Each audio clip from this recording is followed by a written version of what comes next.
একটা গরিব কৃষকের গাই ছিল, ঠিক আছে। সেই গাইটা, সে গরিব কৃষকের যে ক্ষেতটা করেছে সে সেখানে থাকতো। আর সেই ক্ষেতটাকে সেই গাইটি সারাক্ষণ শুধু পাহারা দিত। সে সেখান থেকে এদিকে যেত, এদিকে এদিকে যেত, সেদিকে যেত, সেখানে দাঁড়াইয়ে দাঁড়াইয়ে দেখতো সে গরিব কৃষকের ক্ষেতটা যেন না নষ্ট করে কেউ। কত সুন্দর সেই গাই ছিল। সে সবজির ধারে ধারে ঘুরতো, আর সে ধীরে ধীরে ধীরে ধীরে ক্ষেতটি পাহারা দিয়ে দিয়ে রাখতো। দেখো সেই গাইটি কত সুন্দর একটি গাই। সে সারাক্ষণ সেখানে থাকতো, থেকে থেকে সে পাহারা দিত।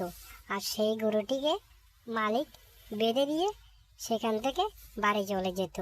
সেই ক্ষেতটি খুবই সুন্দর ক্ষেত। সে ক্ষেতটি সারাদিন সে পাহারা দিত, সারা রাত পাহারা দিত। সেই গাভীটি খুবই সুন্দর ছিল, খুবই সুন্দর এবং খুবই ভালো ছিল। সে সারাদিন সেখানে থাকতো আর থাকতো।